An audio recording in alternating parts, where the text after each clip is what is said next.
الحمد لله كثيرا وسبحان الله بكرة وأصيلا. الحمد لله نحمده ونستعينه ونستغفره ونؤمن به ونتوكل عليه ونعوذ بالله من شرور أنفسنا ومن سيئات أعمالنا. من يهده الله فلا مضل له ومن يضلل فلا هادي له. وأشهد أن لا إله إلا الله وحده لا شريك له وأشهد أن محمدا عبده ورسوله صلى الله عليه وسلم. أما بعد فإن خير الحديث كتاب الله وخير الهدي هدي محمد صلى الله عليه وآله وسلم وشر الأمور محدثاتها وكل محدثة بدعة وكل بدعة ضلالة وكل ضلالة في النار. اللهم إنا نعوذ بك من النار. فأعوذ بالله السميع العليم من الشيطان الرجيم من همزه ونفثه ونفثه. بسم الله الرحمن الرحيم. إنا أعطيناك الكوثر فصل لربك وانحر إن شانئك هو الأبتر.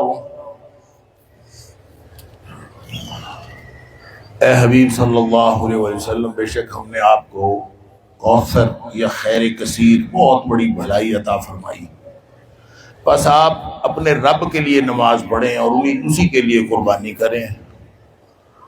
بے شک آپ کا دشمن جو ہے وہی دم کٹا رہے گا اور بے نسلہ رہے گا. اللہ کریم نے آج کے دن کے لیے مسلمانوں کے لیے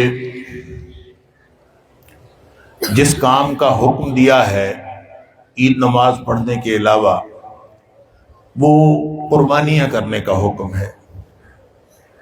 اور یہ حدیث ابن ماجہ میں بھی اور ترمذی شریف میں بھی موجود ہے،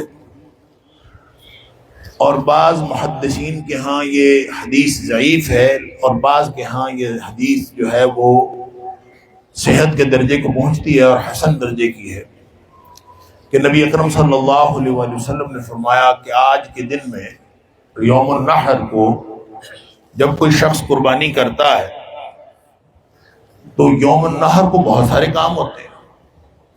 یوم النحر کو جو حجاج ہیں انہوں نے تو 4 کام کرنے ہوتے ہیں. یہ جو حاجی حج پہ گئے ہوئے ہیں، اللہ تعالی ہم سب کو بھی لے جائے، انہوں نے یوم النحر کو آج کے دن 4 کام کرنے ہوتے ہیں. سب سے پہلا کام یہ کرنا ہوتا ہے جمرہ عقبہ کو، جو سب سے بڑا جمرہ ہے، اس کو جس کو ہم شیطان کہہ دیتے ہیں عرف عام میں، اس کو کنکریاں مارنی ہوتی. دوسرا کام قربانی کا. تیسرا اپنا حلق کروا کے غسل وغیرہ کرنا ہوتا ہے. اور چوتھا کام طواف افاضہ. جو طواف ہے وہ حج کا رکن ہے، اس کے بغیر حج نہیں ہوتا. تو پھر وہ طواف کر کے پھر رات کو انہوں نے منا میں جا کے قیام کرنا ہوتا ہے. یہ 4 کام کر کے، کیونکہ فاصلہ بھی کافی زیادہ ہے تو بہت تھکا ہوا ہوتا ہے حاجی، اور بہت کرنے کا کام ہوتا ہے. اور اس میں نے عرض کیا کہ ان 4 کاموں میں جو طواف ہے بیت اللہ کا وہ حج کا رکن ہے، اس کے بغیر حج نہیں ہوتا. اور ان امور میں جو حاجی نے سر انجام دینے ہوتے ہیں اس میں سے ایک قربانی ہے. حاجی کی قربانی کو ہدی کہتے ہیں، اور جو غیر حاجی قربانی کرتا ہے، جو آج ہم انشاءاللہ کریں گے، اس کو اضحیہ کہتے ہیں. نبی پاک صلی اللہ علیہ وسلم مدینہ منورہ میں جب تک رہے تو آپ اضحیہ فرماتے رہے. حضرت عبداللہ بن عمر رضی اللہ تعالیٰ عنہ اور حضرت انس رضی اللہ تعالیٰ اور دیگر بہت سارے صحابہ کرام اس بات کے شاہد ہیں کہ نبی پاک صلی اللہ علیہ وسلم 10 سال مدینہ منورہ میں رہے، اور ہر سال آپ 2 چند کمرے جو مینڈے تھے سینگوں والے، نبی کریم صلی اللہ علیہ وسلم ایسے کبش ڈھونڈتے ہیں اور اس کو آپ قربانی کرتے تھے. لیکن آپ جب حدی کی ہے تو آپ نے 100 اونٹ قربان کیا جب آپ حج کے لیے تشریف لائیں. جو کہنے کی بات ہے وہ یہ کہ ان یوم النحر میں کیے جانے والے کام نوافل بھی، یہ جو 2 رکعت نماز ہم نے پڑھی ہے یہ اگرچہ زائد نماز ہے لیکن یہ واجب نماز ہے، رہ جائے تو گناہ ہوتا ہے، بڑی اہم ہے۔ اللہ کی کبریائی بیان کرنا بھی بہت اہم ہے، پھر حجاج کے لیے شیطان کو کنکریاں مارنا بھی بہت اہم ہے، طواف کرنا تو حج اس کے بغیر ہوتا ہی نہیں۔ اس ساری باتوں کے بعد نبی اکرم صلی اللہ علیہ وسلم فرماتے ہیں، جس حدیث کی طرف میں اشارہ کر رہا تھا کہ آپ نے فرمایا یوم النحر کو، آج کے دن خون بہانے سے زیادہ کوئی کام اللہ کو پسند نہیں۔ جتنا کام اللہ کو پسند ہے خون بہانا، اتنا اللہ کو کوئی کام پسند نہیں ہے آج کے دن میں جتنا خون بہانا پسند۔ اس لیے یہ جو قربانی کرنا ہے یہ آپ یہ نہ سمجھے کہ گوشت کھانے کا بندوبست ہوا ہے۔ یہ جو بکرے کے یا گائے کے یا اونٹ کے گلے پہ چھری پھرتی ہے، کسی کو کوئی حق نہیں ہے اس دنیا میں کسی کی جان لینے کا۔ کوئی شخص کسی پرندے کی جان بھی نہیں لے سکتا۔ تو یہ حق ہمیں کیوں پہنچ جاتا ہے؟ اس اللہ کے نام پر بسم اللہ اللہ اکبر، جب ہم اللہ کا نام لیتے ہیں تو چھری پھیرنا بھی جائز ہو جاتا ہے، پھر جانور بھی حلال ہو جاتا ہے۔ اور جس نے بسم اللہ اللہ اکبر نہیں پڑھا جانور حرام ہو گیا۔ کیوں حرام ہوا؟ اس لیے حرام ہوا کہ جس مقصد کے لیے، جس نام پر اللہ نے آپ کو یہ حق دیا تھا کہ آپ نے اس کے گلے پہ چھری پھیریں، آپ نے وہ نام تو لیا ہی نہیں۔ یہ اسی کی مخلوق تھی، اسی کے نام پر آپ نے کرنا تھا۔ اگر یہ جذبہ موجود نہیں ہے تو وہ جانور حلال اور ذبح ہی نہیں ہوتا بلکہ وہ حرام ہو جاتا۔ لہذا فرمایا نمازیں پڑھنی ہو تو وہ بھی اللہ کے لیے پڑھو، اور قربانی کرنی ہو تو وہ بھی اللہ کے لیے۔ اگر اللہ کے لیے نہیں ہے اور اللہ کے نام پر نہیں ہے، اگر غیر اللہ کے نام پر ہو گئی وہ تو ویسے ہی حرام ہے، وہ شرک بھی ہو گیا۔ اور اللہ کے لیے نہیں ہے، آدمی کی نیت میں وضاحت نہیں، بس ایسے قربانی لوگ بھی کر رہے ہیں تو ہم بھی کر رہے ہیں، وضاحت نہیں۔ اللہ تعالیٰ فرماتا ہے فَصَلِّ لِرَبِّكَ وَانْحَرْ۔ قربانیاں مشرک بھی کرتے تھے، قربانیاں ہر دور میں کوئی نہ کوئی لوگ کسی نہ کسی طریقے کی قربانی دینے کا رواج ہر جگہ رہا ہے، ہر معاشرے میں رہا ہے۔ لیکن حکم یہ ہے کہ نماز بھی اللہ کے لیے ہونی چاہیے اور قربانی بھی اللہ کے لیے ہونی چاہیے، کیونکہ ابراہیم علیہ السلام نے جو کام کیا تھا انہوں نے بھی اللہ کے لیے کیا تھا۔ جب کرنا اللہ کے لیے ہے تو پھر یہ بے معنی ہو جاتی ہے بات کہ آپ بکرا ذبح کر رہے ہیں، گائے ذبح کر رہے ہیں، اونٹ نہر کر رہے ہیں یا بیٹا ذبح کر رہے ہیں، یہ بات بے معنی ہو جاتی ہے۔ معنی اس بات کا ہے، مقصد اس بات کا ہے کہ آپ کس کے لیے کر رہے ہیں۔ اگر تو جذبہ وہی ہے جو ابراہیم علیہ السلام والا تھا، تو ابراہیم علیہ السلام کا کیا جذبہ تھا؟ ان کا جذبہ تھا ان صلاتی و نسکی و محیای و مماتی للہ رب العالمین، میری نماز، میری قربانی اور میرا جینا اور مرنا، یعنی جانور کو قربان جو ہم کر رہے ہیں یہ تو ہم اللہ نے حکم دیا اپنے نبی پاک صلی اللہ علیہ وسلم کے ذریعے سے، ہم نے جانور قربان کر دیا۔ اگر اللہ حکم دے کہ اپنی جان قربان کرو ہم اس کے لیے بھی تیار ہیں۔ ان صلاتی و نسکی و محیای و مماتی، یہ جذبہ اگر نہ ہو تو پھر بکرے کے گلے پہ بھی چھری پھیرنے کا فائدہ کوئی۔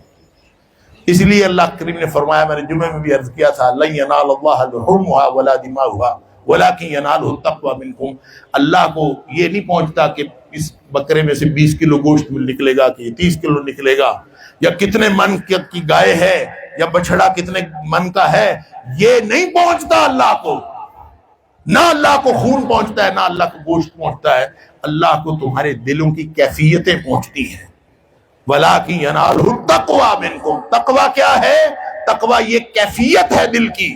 نبی پاک صلی اللہ علیہ وسلم فرمایا تھا تقویٰ ہاہنا، تقویٰ دل میں ہوتا ہے۔ یہ کیفیت بنا لیں جانور کے گلے پر چھری پھیرتے ہوئے، یہ کیفیت بنا لیں کہ اللہ میں تیری ناراضگی سے بچنا چاہتا ہوں اور تیری رضا حاصل کرنا چاہتا ہوں۔ تیری رضا اس میں ہے کہ میں خون بہاؤں تو میں نے بہا دیا، تیری رضا اس میں ہوگی کہ میں اپنا آپ قربان کر دوں تو میں اپنا آپ قربان کر دوں گا۔ میرے مقصد تجھے راضی کرنا ہے اور تجھے ناراض ہونے سے بچنا ہے کہ تو کہیں ناراض نہ ہو جائے، اور اللہ کی ناراضگی سے بچنا اور اللہ کی خوشنودی حاصل کرنا، اسی کا نام تقویٰ ہے۔ لہٰذا آج انشاءاللہ ہم سب ابھی تھوڑی دیر بعد قربانیاں کریں گے۔ جذبہ یہ ہونا چاہیے کہ اللہ ہم تیری ناراضگی سے بچ جائیں اور ہم تیری خوشنودی حاصل کر لیں۔ کتنی بڑی بات ہے، کتنی خوشی کی بات ہے، کتنی سہولت کی بات ہے کہ اگر وہ بکرے کے گلے پہ چھری پھیرنے سے ہمارے ساتھ راضی ہو جائے۔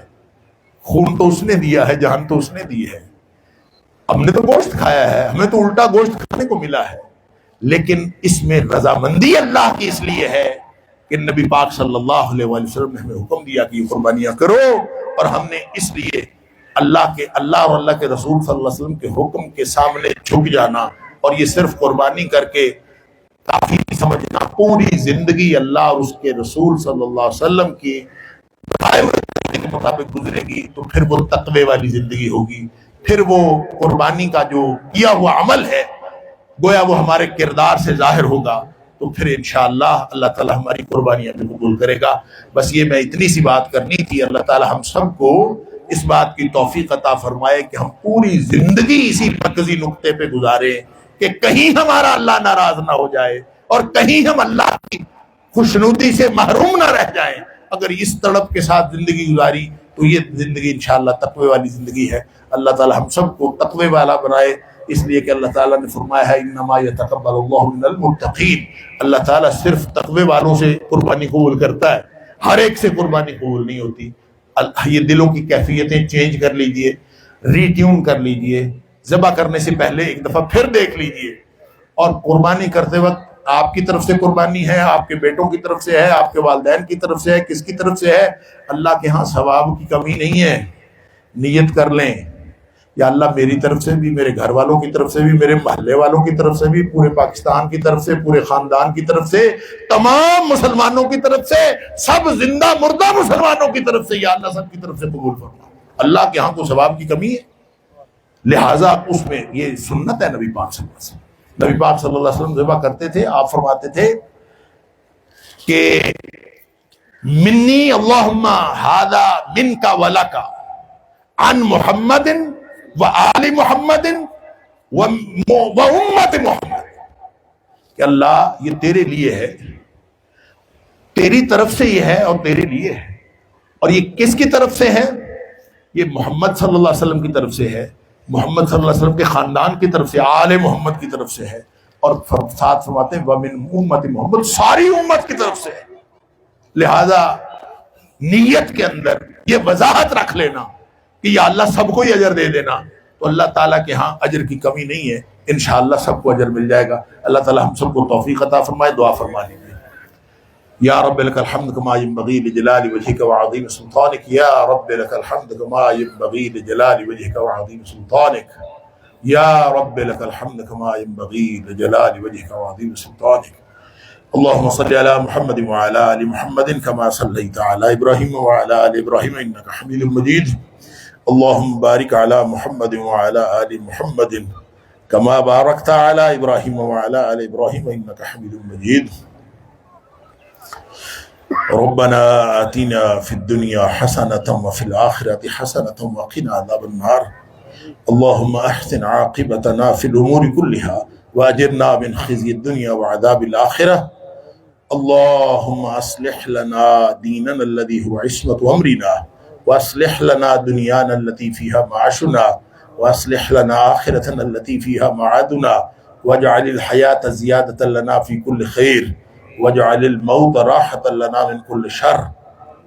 اللہ تو ہمارے سارے گناہ معاف کر دے، اللہ تو معاف کرنے والا ہے، معافی کو پسند کرتا ہے۔ اللہ ہم نے یہ پچھلے 10 دن بھی تیرے رسول صلی اللہ علیہ وسلم کے بتائے ہوئے طریقے کے مطابق گزارنے کی کوشش کی۔ اللہ ہم نے ساری زندگی تیرے نبی کریم صلی اللہ علیہ وسلم کے بتائے ہوئے طریقے کے مطابق گزارنے کی کوشش کی۔ اللہ آج بھی ہم تیرے نبی پاک صلی اللہ علیہ وسلم کے بتائے ہوئے طریقے کے مطابق یہاں کھلے میدان میں اکٹھے ہیں۔ اللہ ہم نے 2 رکعت نماز بھی تیرے اور تیرے نبی کے حکم پر پڑھی ہے۔ اللہ ہم نے تکبیریں بھی کہی ہیں، اللہ تیری کبریائی بیان کی ہے، اللہ تیری کبریائی بیان کرتے ہیں، تو بڑا ہے، ہم سب چھوٹے ہیں، تیری کبریائی کے سامنے کائنات کی کوئی حیثیت نہیں ہے۔ اللہ اسی کائنات میں سے ایک ادنا سی مخلوق ہم ہیں۔ اللہ ہم تیرے سامنے ہاتھ اٹھائے تجھ سے معافی کے طلبگار ہے۔ اللہ تیری رحمت بڑی وسیع ہے، تو ہم سب پر اپنی رحمت نازل فرما دے۔ اللہ تو ہم سب پر اپنی رحمت نازل فرما دے۔ اللہ تو ہماری غلطیاں، کوتاہیاں، گناہ چھوٹے بڑے سارے معاف کر دے۔ اللہ تو معاف کرنے والا ہے، تو معاف کر دے گا، ہماری دنیا آخرت بن جائے گی۔ اللہ تیرا کچھ نہیں جائے گا، اللہ ہماری دنیا آخرت بن جائے گی۔ اللہ تو ہمیں معاف فرما دے۔ اللہ تجھے تو کوئی پرواہ نہیں ہے، اللہ تجھے تو کوئی پرواہ نہیں ہے۔ اللہ ہماری زندگیوں کا، ہماری آخرت کا مسئلہ ہے، اللہ ہماری دنیا آخرت کا مسئلہ ہے۔ اللہ تو ہم سب کو معاف کر دے، اللہ سارے گناہ معاف کر دے۔ اللہ کیا کریں، خواہشیں ساتھ لگی ہوئی ہیں، اللہ کیا کریں، شیطان بھی ساتھ لگا ہوا ہے۔ اللہ چھوٹے چھوٹے اپنے مسائل ہیں ہر ایک کے، اللہ تو ہمارے چھوٹے بڑے سارے مسائل حل فرما دے۔ اللہ تو علی کل شیء قدیر ہے، تو اپنی قدرتوں کو، اللہ اپنے فرشتوں کو، اپنے پورے نظام کو حکم فرما دے۔ اللہ سارے مسلمانوں کی ساری مصیبتیں دور فرما دے۔ اللہ ہماری انفرادی اجتماعی مصیبتیں دور فرما دے۔ اللہ ساری امت مسلمہ کی مصیبتیں دور فرما دے۔ اللہ ہمارے انفرادی طور پر اپنے اپنے جو گھروں کے مسائل ہیں، اللہ وہ بھی حل فرما دے۔ اللہ امت مسلمہ کے اجتماعی مسائل بھی حل فرما دے۔ اللہ فلسطین کے مسلمانوں کی مدد فرما دے۔ اللہ فلسطین کے مسلمانوں کی مدد فرما دے۔ اللہ بڑے مظلوم ہیں، ایک عرصے سے ظلم سہ رہے ہیں، اللہ تو ان کو قوت عطا فرما دے۔ اللہ تو ان کے ساتھ ہو جا اور دشمنوں کو نیست و نابود فرما دے۔ اللہ تو بلاد اسلامیہ کی حفاظت فرما۔ اللہ امت مسلمہ کے خلاف بڑی سازشیں ہیں، اللہ بڑے خطرے ہیں، بڑے مسائل ہیں، اللہ تو سارے دشمنوں کو نیست و نابود فرما دے۔ اللہ تو ہم سب کو ایک ملت بننے کی توفیق عطا فرما دے۔ اللہ ہمارے ملک پاکستان کی بھی حفاظت فرما۔ اللہ یہ ہمارا گھر ہے، تو ہمارے گھر کی حفاظت فرما۔ اللہ ہمیں نیک حکمران عطا فرما۔ اللہ ہمارے حکمرانوں کو دینی حمیت اور ملی غیرت عطا فرما۔ اللہ ہم سب کو ایک ملت بننے کی توفیق عطا فرما۔ اللہ تو ہمارے چھوٹے بڑے، اگلے پچھلے، علانیہ پوشیدہ، انفرادی اجتماعی سارے گناہ معاف کر دے۔ اللہ تو معاف کرنے والا ہے، تو معاف فرما دے۔ اللہ تو ہماری نمازیں، قربانیاں، اللہ جو چھوٹی موٹی ٹوٹی پھوٹی نیکیاں ہیں، اللہ تو قبول فرما۔ اللہ ہم تو قربانی کرتے وقت بھی وہ کچھ نہیں کر سکتے جو تجھے، اللہ جو اصل میں تجھے مقصود ہے۔ اللہ ہمارے اندر بڑی کوتاہیاں ہیں، تو پھر بھی ہماری قربانیاں قبول فرما لے۔ اللہ ہمارے اندر بڑی خطائیں ہیں، اللہ بڑی کمیاں ہیں، بڑی کوتاہیاں ہیں، اللہ تو اس کے باوجود ہمیں قبول فرما لے۔ اللہ تو ہماری زندگیاں اپنی بارگاہ میں قبول فرما لے۔ اللہ ہماری زندگیاں اپنی بارگاہ میں قبول فرما لے۔ اللہ ہم تیرے ہیں، ہمارا جسم، ہماری جان، ہماری روح، ہمیں جو کچھ ہمیں عطا ہوا ہے، اللہ وہ تیرا عطا کیا ہوا ہے۔ اللہ جب تیرا حکم ہوگا، یہ تیرے لیے حاضر ہے، تو ہمیں تب تک زندہ رکھ جب تک ہمارے لیے زندگی بہترین ہے۔ اللہ جب ہمارے لیے موت بہتر ہو، تو ہمیں اس دنیا سے لے جانا۔ اللہ ہماری دنیا بھی بہترین کر دے، ہماری آخرت بھی بہترین کر دے۔ اللہ تو ہم سب کو معاف کر دے، ہمارے گھر والوں کو معاف کر دے، اللہ ہماری اولادوں کو معاف کر دے، ہماری اگلی پچھلی نسلوں کو معاف فرما دے۔ اللہ ہمارے رشتہ داروں کو معاف کر دے۔ اللہ ہمارے والدین کی مغفرت فرما دے۔ اللہ ہمارے آبا و اجداد کی مغفرت فرما دے۔ اللہ تمام مرحومین کی مغفرت فرما دے۔ اللہ ہماری بقیہ زندگی اپنی رضا اور اپنی پسند کے مطابق بنا لے۔ اللہ ہمیں اور ہماری اولادوں کو، ہماری قیامت تک آنے والی نسلوں کو اپنے دین کا سچا خادم بنا دے۔ اللہ جتنے بھی بے اولاد ہیں، ان کو نیک اولاد نرینہ عطا فرما۔ اللہ جتنے بھی صاحب اولاد ہیں، ان کو اولاد کی طرف سے ہر قسم کی پریشانی دور فرما۔ اللہ کتنے ہی والدین اپنے بچے بچیوں کے رشتوں کی وجہ سے پریشان ہیں، اللہ ان کی پریشانیاں بھی دور فرما۔ اللہ جو اپنے بچوں کے لیے رزق روزی کے لیے پریشان ہے، اللہ ان کی پریشانیاں بھی دور فرما۔ اللہ جو اپنے بچوں کی تعلیم کی پریشانیاں جن کو ہیں، اللہ وہ پریشانیاں بھی دور فرما۔ اللہ جن کو صحت کی پریشانیاں ہیں، وہ بھی دور فرما۔ اللہ ہماری اولادوں کو ہمارے آنکھوں کی ٹھنڈک بنا دے۔ اللہ ہماری اولادوں کی حفاظت فرما۔ اللہ ہماری اولادوں کی اصلاح فرما دے۔ اللہ ہمیں اور ہماری اولادوں کو، ہماری قیامت تک آنے والی نسلوں کو اللہ متقین کا امام بنا دے۔ اللہ ہماری اگلی پچھلی نسلوں کو متقین کا امام بنا دے، اللہ سارے دکھیوں کے دکھ دور فرما دے، اللہ ہر طرح کے اللہ بچے بچیوں کے بہترین رشتوں کے بندوبست فرما دے، اللہ جن بچے بچیوں کے گھر بار کی پریشانیاں وہ بھی دور فرما دے، اللہ جن بچے بچیوں کے روزگار کی پریشانیاں وہ بھی دور فرما دے، اللہ تمام پریشان حال لوگوں کی پریشانیاں دور فرما، اللہ ہم سب پر اپنی رحمتیں نازل فرما، اللہ جتنے بھی بیمار ہیں سارے بیماروں کو شفاء کاملہ و عاجلہ عطا فرما، اللہ جتنے بھی مقروض ہیں اللہ ان کی قرض کی ادائیگی کے بندوبست جلد از جلد فرما، اللہ مشکوک روزی اور رزق حرام سے بچا لے، اللہ رزق حلال وافر عطا فرما، اللہ رزق حلال وافر عطا فرما، اللہ رزق حلال وافر عطا فرما، اللہ ہر طرح کی محتاجیاں دور فرما دے، اللہ کسی کو کسی کا محتاج نہ کرنا، اللہ صرف اپنے در کا محتاج رکھنا، اللہ ہر طرح کی دنیا آخرت کی محتاجیاں دور فرما دے، اللہ دنیا آخرت کی ہر طرح کی خوشحالیاں عطا فرما دے، اللہ دنیا آخرت کی ہر طرح کی رسوائیوں سے بچا لے، اللہ ہر طرح کی رسوائیوں سے بچا لے، اللہ دنیا کی رسوائیوں سے بھی بچا لے، اللہ آخرت کی رسوائیوں سے بھی بچا لے، اللہ دنیا آخرت کی عزتیں عطا فرما، اللہ دنیا آخرت کی ہر طرح کی عزتیں عطا فرما، اللہ ہماری دنیا بھی بہترین کر دے، اللہ ہماری آخرت بھی بہترین کر دے، اللہ ہم سب کو جنت الفردوس میں اکٹھا فرما دے، اللہ ہم سب کو جنت الفردوس میں نبی اکرم صلی اللہ علیہ وسلم کا ساتھ نصیب فرما دے۔